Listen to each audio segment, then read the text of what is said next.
Confident चीता अपनी प्यास बुझाने के लिए मगरमच्छों से भरे तालाब में पानी पीने पहुंच गया, लेकिन उनसे में से एक मगरमच्छ को ये बात जरा कम हजम हुई और उसने तुरंत ही चीते को ये बता दिया कि पानी में उसका नहीं बल्कि हमारा राज चलता है। और मगरमच्छ एक ही झटके में चीते को पकड़कर पानी में ले गया और अपनी दावत मना ली।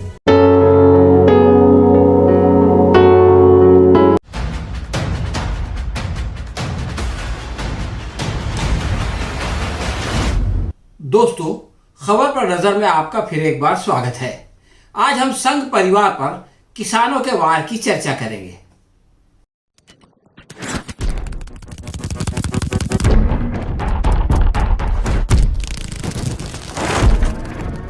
दोस्तों, संघ परिवार पर किसानों का वार कितना जबरदस्त था, इसको समझने के लिए आगे बढ़ने से पहले आप ये वीडियो देखें।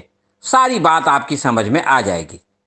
लेकिन जनाब इस बात से अनजान थे कि इलेक्ट्रिक ईल 860 वोल्ट तक का झटका मार सकती है, जो कि उसकी जान तक ले सकता है।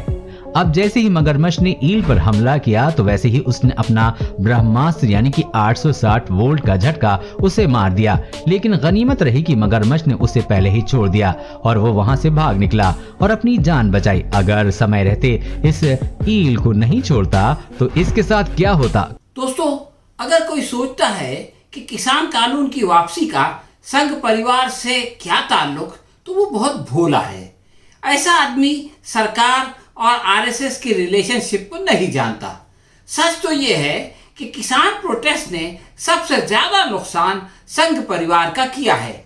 आरएसएस ने उत्तर प्रदेश के अंदर 1960 में किसानों को अपने झंडा तले जमा करने का फैसला किया, लेकिन उसे कोई कामयाबी नहीं मिली। इसके बाद 1972 में महाराष्ट्र के विदर्भ इलाके के अंदर उसने फिर से कोशिश की, लेकिन वो भी नाकाम रही।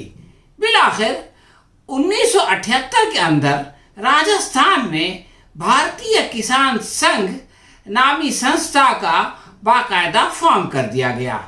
किसान कानून के खिलाफ उठने वाली किसान तहरीक ने सबसे ज्यादा या सबसे बड़ा धर्म संकट इसी BKS यानी भारतीय किसान संघ के लिए खड़ा किया।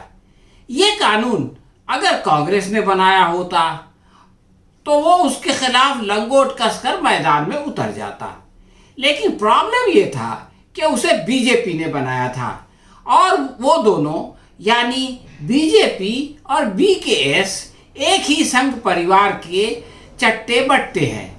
किसान पंजाब से दिल्ली की तरफ चले तो हरियाणा की बीजेपी सरकार ने उन्हें फोर्सफुली रोकने की कोशिश की, लेकिन जब वो उन कोशिशों को नाकाम करके, उन रुकावटों को दूर करके दिल्ली की बॉर्डर पर पहुंच गए तो होम मिनिस्टर ने उन्हें बुरारी में निरंकारी गुरुद्वारा मैदान में प्रोटेस्ट के लिए जमा होने की इजाज़त दे दी।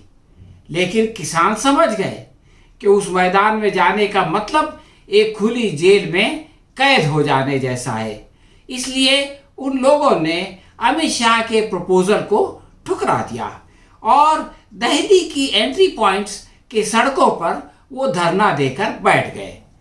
बीजेपी ने उस वक्त भारतीय किसान संघ को गुरुद्वारा मैदान में जमा होने के लिए कहा और ये लोग वहां पहुंच भी गए, लेकिन मीडिया ने यानी गोदी मीडिया ने भी उसको पूरी तरह इग्नोर कर दिया। तो वहां उन्होंने जो है वो कुर्ता उतार कर भी प्रोटेस्ट किया, लेकिन बात नहीं बनी। खैर, आगे चलकर वो ड्रामा अपने आप खत्म हो गया। किसान प्रोटेस्ट ने जब अपने 9 महीने पूरे कर लिए और सारे किसान उसके साथ यूनाइट हो गए तो BKS ने 8 सितंबर को देश भर के 600 जिलों में प्रोटेस्ट किया, जो फेल हो गया। किसान कानून का सपोर्ट करते हुए किसानों को अपने साथ रखना भारतीय किसान संघ के सामने एक बहुत बड़ा चैलेंज था, इसलिए वो किसी न किसी बहाने से किसानों को उन काले कानून के फायदे समझाता रहा, लेकिन उसमें उसे कोई खास सक्सेस नहीं मिली। इस नाकामी को पीएम ने ये कहकर एक्सेप्ट किया कि हम चंद किसानों को समझाने में कामयाब नहीं हुए। हालांकि सच्चाई ये है कि वो बीकेएस के चंद किसानों के सिवा किसी और को समझाने में कामयाब नहीं हुए थे। इस हम में दिन रात एक करने वाला पूरा संघ परिवार शामिल है, जो इस मामले में पूरी तरह फेल हो गया, बल्कि आप कह सकते हैं कि औंधे मुंह गिर गया। पीएम ने ये मानकर कि वो मुट्ठी भर किसानों को नहीं समझा सके, ये बहाना बना लिया कि उनकी तपस्या में कोई कमी रह गई, और फिर उन्होंने ये किया कि हथियार डाल दिए और काले कानून वापस लेने का ऐलान कर दिया। इसके बाद गोदी मीडिया उनकी तारीफ करने में जुट गया। मोदी जी जिन लोगों के बीच घिरे रहते हैं, वो चापलूस उनके सामने मुंह खोलने की हिम्मत नहीं करते, इसलिए वो बेधड़क अपने मन की बात कहकर निकल जाते हैं। लेकिन किसानों के बीच काम करने वाले संघ प्रचारकों को लोग पुरानी बातें याद दिलाकर सवाल करते हैं और उन्हें जवाब देना पड़ता है। कानून वापसी का ऐलान होते ही भारतीय किसान संघ के लीडरों को इसी अग्नि परीक्षा से गुजरना पड़ा। उनके लिए अपनी सरकार को अपोज करना पॉसिबल नहीं था, इसलिए बीच का रास्ता निकालना पड़ा, यानी पासवान, या ये कह लीजिए कि किसान भी खुश रहे और राजी रहे सयाद भी, यानी मोदी जी भी राजी रहे। तो ये पासवा भी खुश रहे, राजी रहे सयाद भी की पॉलिसी पर उनको चलना पड़ा। बीकेएस ने अपने रिएक्शन में पहला जुमला ये लिखा कि तीनों कानूनों को वापस लेने का सरकारी फैसला अननेसेसरी कन्फ्लिक्ट को टालने की वजह से ठीक है। इस सपोर्ट से क्लियर हो गया कि बीकेएस में इस कानून को वापस लेने पर सरकार को कंडेम करने की हिम्मत नहीं है। इस कमजोरी को छुपाने के लिए अननेसेसरी कन्फ्लिक्ट टालने का बहाना बनाया गया। सवाल यह है कि अगर कन्फ्लिक्ट अननेसेसरी था तो कॉम्प्रोमाइज क्यों किया गया, और उसे टालना ही था तो इतना लेट करने की क्या जरूरत थी। शुरू में ही टाल देते तो कम से कम इतनी बेइज्जती तो नहीं होती। बीकेएस अब भी उन फार्मर्स लॉ को, यानी वो किसान कानूनों को जो कि वापस हो चुके हैं, किसानों का लॉन्ग टर्म लॉस करार देती है। यानी उसके ख्याल में उन कानूनों को वापस लेने से किसानों का नुकसान हुआ है, लेकिन वो इसके लिए मोदी जी के बजाय सो कॉल्ड किसानों की हठधर्मी को जिम्मेदार ठहराती है। यह अजीब बात है कि कानून को वापस लेने वाले पीएम के बजाय किसी और को सो कॉल्ड नुकसान का जिम्मेदार ठहरा दिया जाए। बीकेएस के मुताबिक अगर उन कानूनों को अमेंड कर दिया जाता तो इससे छोटे और मीडियम किसानों का ज्यादा फायदा होता। अगर ऐसा ही था तो वो अपने प्रधानमंत्री को ये बात समझाने में क्यों नाकाम हो गए, और वो उन पर ऐसा दबाव क्यों नहीं बना सके तो दूसरे किसानों ने बना दिया। इस सिचुएशन में अगर बीकेएस के किसान, यानी वो किसान जो भारतीय किसान संघ से जुड़े हुए हैं, ये सोचना शुरू कर दें कि ऐसे पीएम को वोट क्यों दिया जाए जो मुट्ठी भर किसानों के दबाव में आकर उनके लिए यूजुअल कवानीन को वापस ले लेता है, क्यों ना उसकी छुट्टी करके अल्टरनेटिव लाया जाए जो उनके इंटरेस्ट को सेफगार्ड भी कर सके और किसी के आगे न झुके।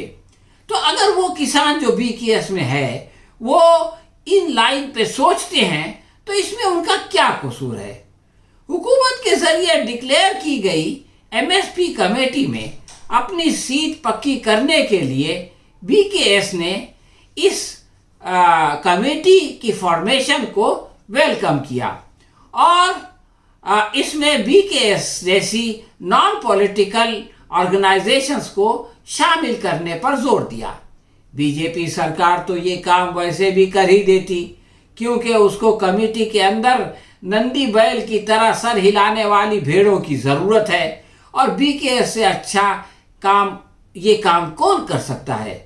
इसमें शक नहीं कि मोदी जी के इस फैसले ने संघ यानी आरएसएस की किसानों के अंदर 80 साल से की जाने वाली मेहनत पर पानी फेर दिया है, लेकिन वो बेचारे आंसू भी नहीं बहा सकते।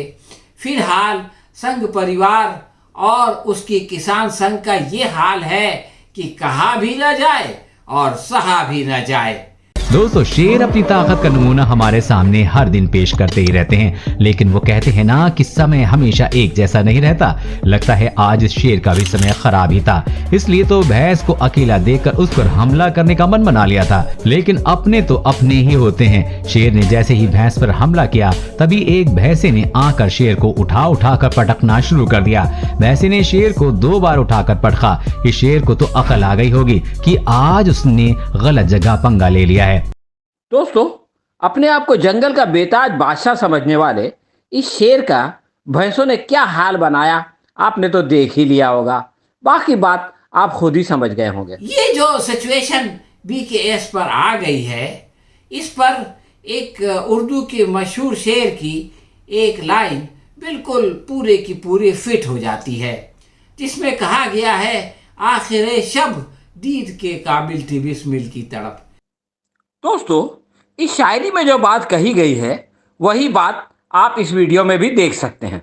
अगली क्लिप में आप देखेंगे कि कैसे सांप ने कछुए को कमजोर समझते हुए उसकी सेल में अपना फन घुसा लिया, लेकिन अंदर जाते ही कछुए ने सांप को अपने जबड़े में जकड़ लिया। अब बाजी उलट गई। शिकारी खुद शिकार होने वाला था। खैर, सांप की खुशकिस्मती से कुछ देर तक कोशिश करने के बाद वो कछुए की पकड़ से छूटने में सफल रहा और शिकार को भूलकर वहां से दुम दबाकर भाग गया। ये किसान बिल वापस लिया गया, ये कानून वापस लिया गया, तो बीकेएस की तड़प जो है वो देखने के लायक थी। तो दोस्तों, आप ये देखें कि इस किसान बिल के आने से और इस किसान बिल के जाने से, दोनों से जो है वो संघ परिवार का किसानों के बीच जो काम था वो पूरी तरह से समाप्त हो गया। यानी बंबई की जबान में कहते हैं, खाया पिया कुछ नहीं, गिलास फोड़ा 12 आना। तो दोस्तों, ये थी हमारी आज की समीक्षा। आपको कैसी लगी हमें कमेंट बॉक्स में लिखकर ज़रूर बताएं। अगर पसंद आई हो तो इसे अपने दोस्तों में शेयर करें और लाइक करें। हम बहुत जल्द किसी नए सब्जेक्ट के साथ आपकी सेवा में फिर आएंगे। तब तक के लिए इजाज़त दीजिए। शुक्रिया।